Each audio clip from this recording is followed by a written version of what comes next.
নমস্কাৰ বন্ধু বান্ধৱীসকল, আপোনালোকৰ কি খবৰ? মই ঘৰতে বহি আছোঁ। অলপ ৰাতি এতিয়া 6টা বাজিছে। তাকে অকণমান গা পা ধুই ৰেষ্ট কৰি মোবাইলটো চাই আছিলোঁ। তাকে ফেচবুকত দেখিলোঁ মামাৰ কথা। মামাৰ বোলে দোকান দিছে। অসমত মামাৰ দোকানত মানুহৰ ভিৰ। ময়ো তাকে কামৰ পৰা আহোঁতে দেখিলোঁ গাঁৱৰ দোকানবোৰত কিহৰ শাৰী শাৰী লাইন। এজনক খুজিলোঁ কি দিছে, বোলে মামাই নিমখ দিছে, চেনি দিছে, দালি দিছে বোলে। মই বোলো হা, সঁচাই দিছে নে? সঁচাই বোলে। তো কথাটো সঁচা হয়, মিছা দিয়াটো মিছা নহয়। মামাৰ দোকানতে দিছে। মামাৰ দোকানবোৰত আজিকালি মামাৰ দোকান দিছে বুলি কেলৈ কৈছে? সেইটো আগতে নাছিলে, এতিয়াহে আহিছে। সেইকাৰণে কৈছে মামাৰ দোকান বুলি। মামাৰ দোকানত মানুহৰ ভিৰ, লাইন পাতি ৰখি থাকিব লাগে। 1 কেজি চেনি, 1 কেজি মচুৰ, 1 কিলো এপেটি নিমখ, 1 কিলো নিমখে।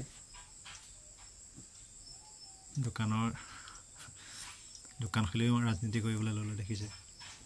মই বেয়া বুলি ক'বলৈ যোৱা নাই, ভালেই দিছে, ফ্ৰীত দিয়ক। 1 কেজি চেনি, 1 কেজি নিমখ, 1 কেজি দালি দিছে, ফ্ৰীত দিয়ক। তাত আকৌ 17-18 টকা ৰেহাই দিয়ে কিহৰ ৰাজনীতি কৰিছে? আগন্তুক ইলেকশ্যন এইবোৰে কৰি আৰু যেনে তেনে ছাৰ্ভিচটো পাৰ হ'ব পাৰিলে আকৌ 5 বছৰ আহি গ'ল। দেখিছে নহয়, মচুৰ দাইল যিটো দিছে এইটো 80 টকাত গাঁৱত দোকানত কিনিবলৈ পায়। চেনি যিটো এইটো 44 টকাত কিনিবলৈ পায়। নিমখটো 10 টকাটো 10 টকাই। নিমখটো তাৰ লগত কি হয় জড়িত হ'ল? নিমখটোতো 10 টকা 10এই পায়, তাতো 10 টকা লৈছে, এনেও 10 টকা। আমি ইমান ৰাজনীতি কথা নাজানো, পলিটিচিয়ানছ নহয়, আমি পলিটিক্স কৰিব নাজানো। আমি গাঁৱৰ মানুহৰ পঢ়া শুনাও নাই ইমান। এনেই মনত যিটো ভাৱ সেইটো কৈছোঁ আপোনালোকক। মচুৰ দাইল যিটো দিছে প্ৰেছাৰ কুকাৰত 5টা চিটি মাৰিব লাগিব। এনেই আমাৰ স্পেচিয়েল মচুৰটো 2টা চিটি বা 3টা চিটি হৈ যায়। 5টা চিটি মাৰিলেহে এইটো খাব পাৰিব। 5টা চিটি মাৰালৈকে গেছ বেছিকৈ জ্বলিবই। গেছ জ্বলিবলৈ হ'লে গেছ আকৌ সোনকালে শেষ হ'ব, সোনকালে হ'লে ভৰাব লাগিবই।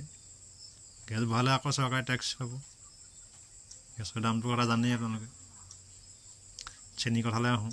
চেনিটো চবেই ইউজ নকৰে। যেতিয়া কিছুমান বাগানীয়া মানুহে চেনি নাখায়, তেতিয়া চেনি খাই কিছুমানৰ চুগাৰ হ'ব। চুগাৰ হ'লে চিভিল যাব লাগিব। 10 টকা দি টিকেটটো ক্ৰয় কৰি 2 ঘণ্টা বা 1 ঘণ্টা লাইন পাতি শাৰী পাতি ডক্টৰজন পাব। ডক্টৰজন পোৱাৰ পিছত ঔষধ কেইটামান লিখি দিব। আমাৰ ইয়াত নাপায়, কিনিব লাগিব। কিনিবলৈ গ'লে টেক্সৰ কথা আহি গ'ল। মেডিচিনৰ কিমান, জীৱনদায়িনী ঔষধ কিমান দাম গম পায় আপোনালোকে চবেই। কিনিবলৈ যোৱাৰ লগে লগে টেক্সৰ কথা আহি গ'ল। টেক্স এফালে পালে।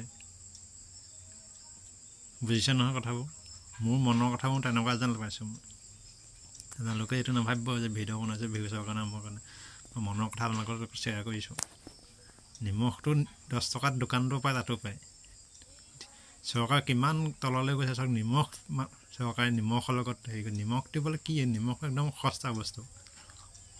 কাৰোবাৰ ঘৰত নিমখ সুধিলেও পায়, বা মোৰ ঘৰত নিমখ নাই অলপ দেচোন, বিচাৰিলেও অলপ নিমখ দিব। নিমখটো কি দিছে ভাল ভাল বস্তু দিয়ক। তাকে মাইকী মানুহবোৰক অৰুণোদয় দিছে, দিব লাগে কাক? মাইকী মানুহক 1250 দিছে। যিবোৰ বিধৱা বৃদ্ধ পেঞ্চন, তেখেতলোকক 250 টকা দিছে মাহেকত। দিবলৈ কাক দিছে কাক?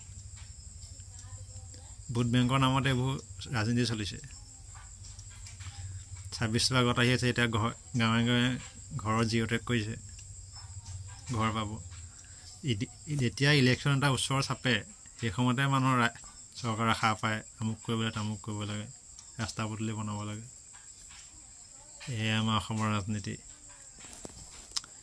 ৰাজনীতি চবেই কৈছে, যি কংগ্ৰেছ কি বিজেপি। আচলতে এই কংগ্ৰেছ বিজেপি দল। বিজেপি বেয়া নহয়, বিজেপিত থকা কিছুমান মানুহো বেয়া। কংগ্ৰেছ বেয়া বুলি কয় মানে কংগ্ৰেছ বেয়া নহয়, কংগ্ৰেছত থকা কিছুমান মানুহো বেয়া। নামটো বেয়া নহয়, বিজেপি নামটো বেয়া নহয়, তাত থকা কিছুমান মানুহো বেয়া। তাকে আমাৰ অসমৰ ৰাইজে নুবুজে, কি কৰিবনো। আকৌ এবাৰ মোদী চৰকাৰ, আকৌ এবাৰ হৈছে। মই চৰকাৰলৈ কোনোবা চৰকাৰ থাকিবই লাগিব।